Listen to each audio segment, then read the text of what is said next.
اعوذ باللہ من الشیطان الرجیم بسم اللہ الرحمن الرحیم وَيَسْتَعْجِلُونَكَ بِالْعَذَابِ وَلَنْ يُخْلِفَ اللَّهُ وَعْدَهُ، اور یہ لوگ جلدی مچا رہے ہیں نبی آپ سے عذاب کی، اور اللہ تعالیٰ اپنے وعدے کی ہرگز خلاف ورزی نہیں کرے گا۔ وہ عذاب آئے گا، کس شکل میں آئے گا ابھی اللہ تعالیٰ نے اس کو چھپا کر رکھا ہوا ہے، کب آئے گا وہ بھی اللہ نے چھپایا ہوا ہے۔ وَإِنْ أَدْرِيَ قَرِيبٌ أَمْ بَعِيدٌ مَا تُوعَدُونَ، یہ ہم سورہ انبیاء میں پڑھائے ہیں کہ میں نہیں جانتا ہے نبی، آپ کہہ دیجئے قُلْ إِنْ أَدْرِيَ قَرِيبٌ أَمْ بَعِيدٌ مَا تُوعَدُونَ، کہ جس چیز کا تم سے وعدہ کیا جا رہا ہے، جس چیز کی دھمکی دی جا رہی ہے، وہ قریب آ چکی ہے یا دور ہے۔ وَإِنَّ يَوْمًا عِندَ رَبِّكَ كَأَلْفِ سَنَةٍ مِّمَّا تَعُدُّونَ، اور یقیناً ایک دن آپ کے رب کے نزدیک 1000 برس کا ہے اس حساب سے جو تم تعداد جانتے ہو۔ انسانی عام حساب سے جو 1000 برس ہے، دنیا کا ہمارا حساب سے وہ در حقیقت اللہ کا ایک دن ہے۔ یہ مضمون چونکہ قرآن مجید میں پھر سورہ سجدہ میں پھر آئے گا، 2 مرتبہ آیا، تو یہ مضمون یوں سمجھیے کہ یہ محکمات میں سے، یہ متشابہات میں سے نہیں ہے، بات بہت بالکل پختہ ہے، واضح ہے۔ يُدَبِّرُ الْأَمْرَ مِنَ السَّمَاءِ إِلَى الْأَرْضِ ثُمَّ يَعْرُجُ إِلَيْهِ فِي يَوْمٍ كَانَ مِقْدَارُهُ أَلْفَ سَنَةٍ مِّمَّا تَعُدُّونَ، تو اللہ تعالیٰ کی جو تدبیر امر ہے، وہی جو 3 کام ابتدائی جو شاہ ولی اللہ دہلوی رحمۃ اللہ علیہ کی تصنیف حجت اللہ البالغہ کے حوالے سے میں بتا چکا ہوں، ابداع، خلق اور تدبیر۔ تدبیر تیسرا کام ہے۔ اس تیسرے کام کے ضمن میں اللہ کا جو بھی ایک نقشہ بنتا ہے اس کی مشیت کا، وہ 1000 سال کا ہوتا ہے ہمارے حساب سے، اس کا ایک دن ہے، وہ اس کی ایک پلاننگ ہو جاتی ہے، اس کے احکام جو ہے وہ فرشتوں کے حوالے کر دیے جاتے ہیں، اس کی پھر ایگزیکیوشن ہوتی ہے، تو 1000 برس کی پلاننگ ہے ہمارے حساب سے، اللہ کے ہاں وہ ایک دن ہے۔ وَكَأَيٍّ مِّن قَرْيَةٍ أَمْلَيْتُ لَهَا، اور کتنی ہی بستیاں ایسی ہوئی ہیں کہ جنہیں ہم نے ڈھیل دی تھی، وَهِيَ ظَالِمَةٌ، لیکن وہ تھیں گناہ گار، ثُمَّ أَخَذْتُهَا، پھر میں نے ان کو پکڑ لیا، وَإِلَيَّ الْمَصِيرُ، اور میری ہی طرف لوٹ کر آنا ہے۔ قُلْ يَا أَيُّهَا النَّاسُ إِنَّمَا أَنَا لَكُمْ نَذِيرٌ مُّبِينٌ، کہہ دیجئے اے نبی، اے لوگو، میں ہوں ایک خبردار کرنے والا، صاف صاف تمہارے لیے خبردار کرنے والا آیا ہوں، ڈرانے والا آیا ہوں، بتا دینے والا ہوں کہ یہ مراحل زندگی کے آنے والے ہیں۔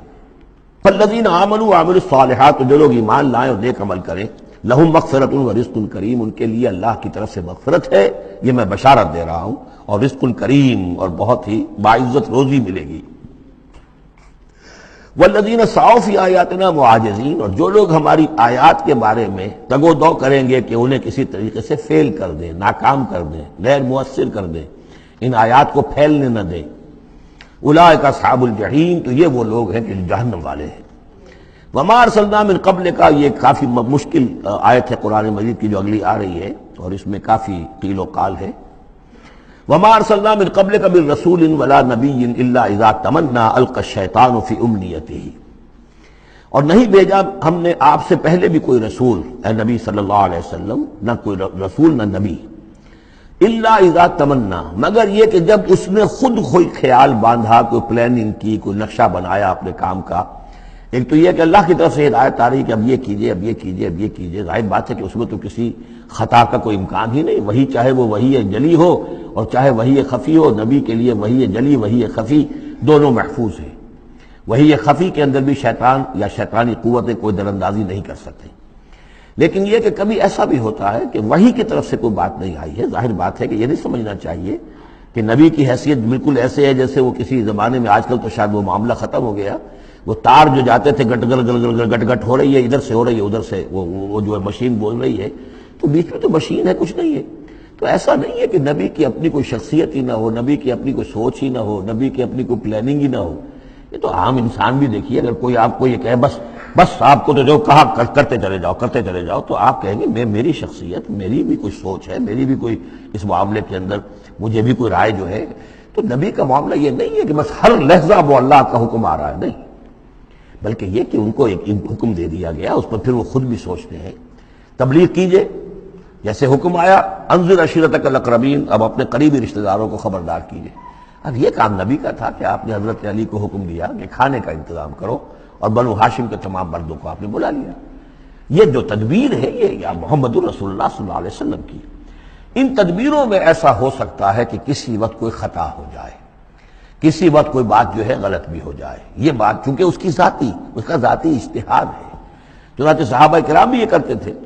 غزوہ بدر میں حضور نے جہاں حکم دیا تھا کیمپ لگانے کا،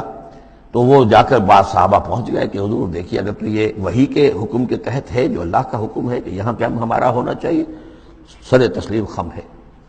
اگر یہ آپ کی ذاتی رائے ہے تو پھر ذرا اگر آپ اجازت دیں تو ہم کچھ اپنی رائے بھی پیش کریں۔ آپ نے فرمایا ہاں کہو۔ انہوں نے عرض کیا کہ ہمارے نزدیک جو تجربہ ہمیں جنگوں کا ہے اس کے بنا پر ہم یہ سمجھتے ہیں کہ ہمارا جو پڑاؤ ہے، ہمارا کیمپ وہاں لگنا چاہیے، اس وادی کے اس گوشے میں۔ آپ نے فرمایا ٹھیک ہے، یہاں سے خیمے اٹھاؤ اور وہاں لگا دو۔ ظاہر بات ہے یہ تدبیر تھی ذاتی تھی محمد الرسول اللہ صلی اللہ علیہ وسلم کی۔ اس میں اختلاف کی صحابہ کو گنجائش ہے اور انہیں اپنی رائے پیش کرنے کا بھی موقع ہے۔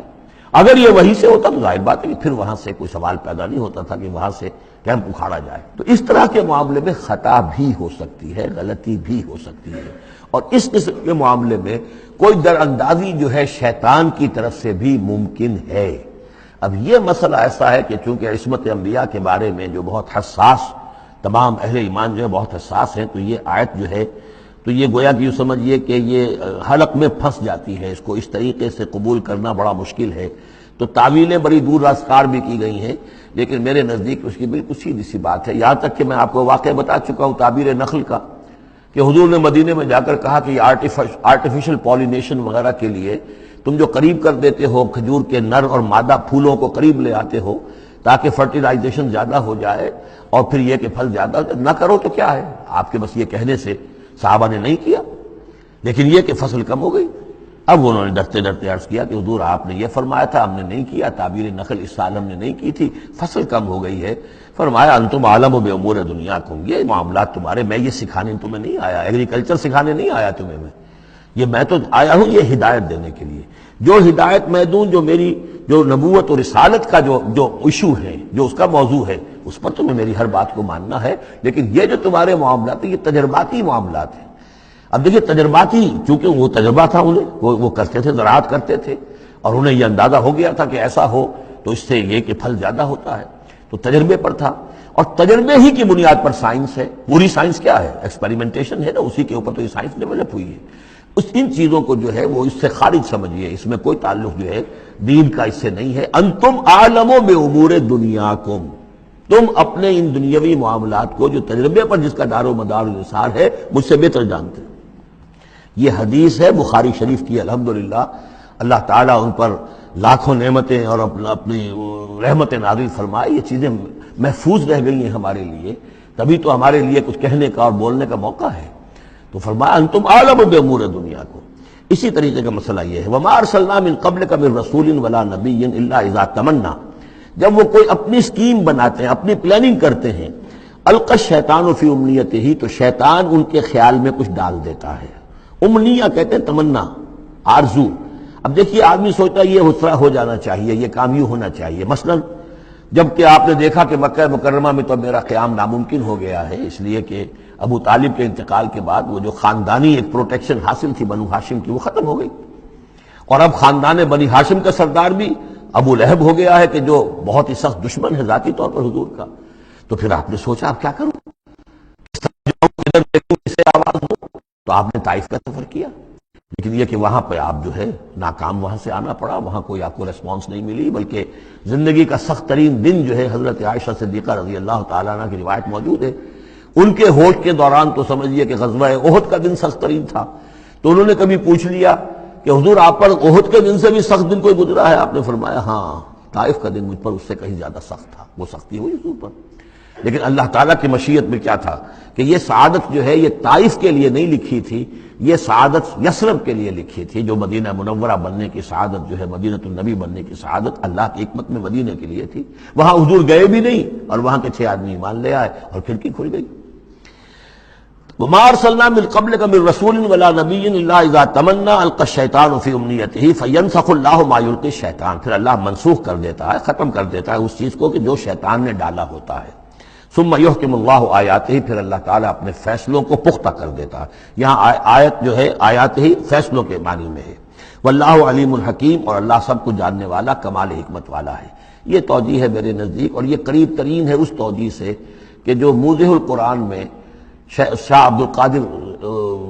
رحمۃ اللہ علیہ ان کی طرف سے ہے، تو اس حوالے سے واقعہ یہ ہے کہ مجھے اس پر کافی اطمینان ہے۔ لِيَجْعَلَ مَا يُلْقِي الشَّيْطَانُ فِتْنَةً لِلَّذِينَ فِي قُلُوبِهِم مَرَضٌ، اور اس میں بھی اللہ کی ایک حکمت ہے کہ شیطان کی طرف سے جو کوئی آمیزش ہو جاتی ہے کسی وقت اس قسم کے معاملات میں، تو اس کو اللہ تعالیٰ فتنہ بنا دیتا ہے ان لوگوں کے لیے جن کے دلوں میں مرض ہوتا ہے، روگ ہوتا ہے، والقاسیۃ قلوبہم، اور جن کے دل سخت ہو چکے ہوتے ہیں۔ وَإِنَّ الظَّالِمِينَ لَفِي شِقَاقٍ بَعِيدٍ، اور یقیناً ظالم جو ہیں وہ تو یقیناً مخالفت میں اور دشمنی میں بہت دور جا چکے ہیں۔ صدق اللہ العظیم۔